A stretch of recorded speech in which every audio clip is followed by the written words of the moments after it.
Hey, welcome back. If you've been following this series, you already know the power of sharp thinking and smart speaking.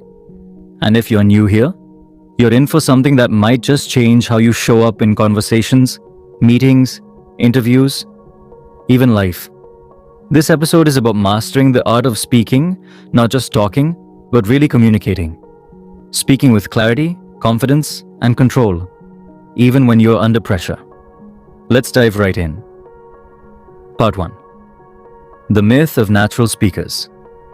First, let's bust a myth. Most people think great speakers are just born that way.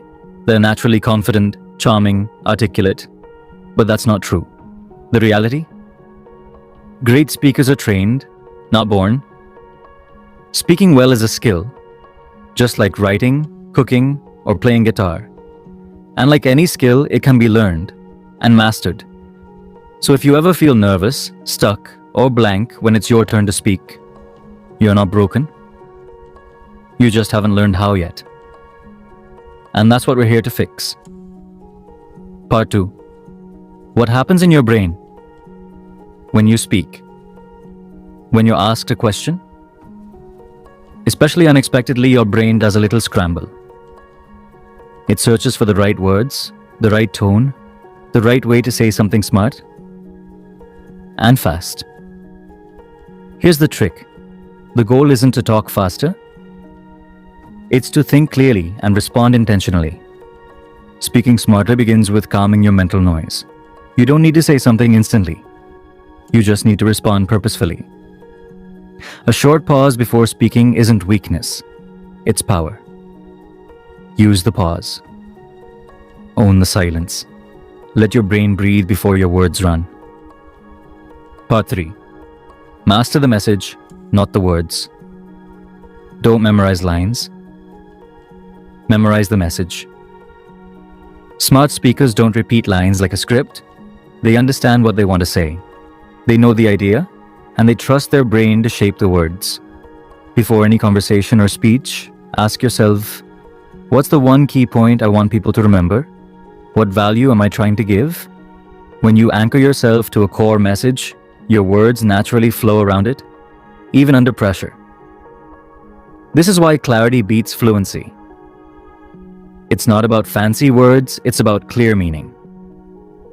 Part 4. The 3-second rule. Here's a simple but powerful trick. The 3-second rule. Before answering, count in your head. 1, 2, 3. It gives your brain time to catch up with your thoughts, and it gives your voice time to choose clarity over chaos. People will respect your thoughtful response far more than a rushed one.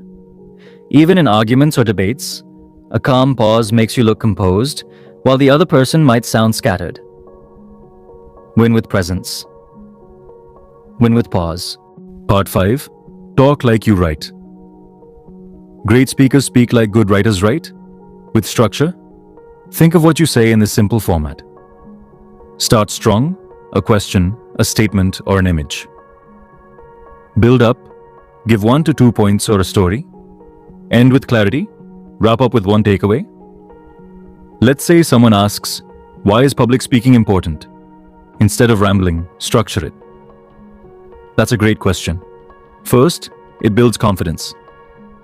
Second, it helps you lead and connect. In today's world, if you can't speak well, your ideas don't reach.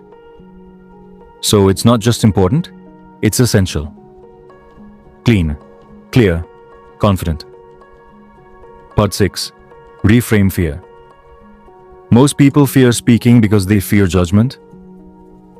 But here's the truth. People aren't judging your every word, they're listening for connection.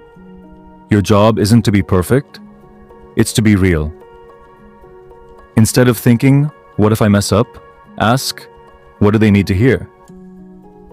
Focus on service, not self-image. Focus on the listener, not your nervousness. When your purpose is bigger than your fear, your voice becomes stronger than your doubt. Part 7. Practice in the small moments. You don't need a TED Talk stage to practice speaking. Every phone call, every meeting, every what's up moment is a mini stage. Use them. Try rephrasing ideas, Ask better questions. Speak your thoughts out loud. Play with your tone. Speak to be understood, not to impress. Your confidence isn't built in big moments, it's built in small ones. Part 8. Final tools to master the art. Before we wrap up, here are 5 practical tools to take with you. 1. Pause power. Take a breath before answering. Every time. Second anchor message, know your key idea before you speak. 3. Talk in threes. Structure responses with 2 to 3 key points. 4. Mirror. Real conversations. Don't sound like a script. Speak like a friend. 5. Reflect daily. Ask yourself, where did I speak well today? Where can I improve? Mastering the art of speaking is a lifelong journey, but every day you can get better. You don't need to speak more. You need to speak better. And with the right tools, you will. Video ending. If this helped you, share it with someone who's ready to level up their communication. Drop a comment with your favorite part. And subscribe for more episodes that help you think faster and talk smarter. I'll see you in the next one. Stay sharp. Speak smart.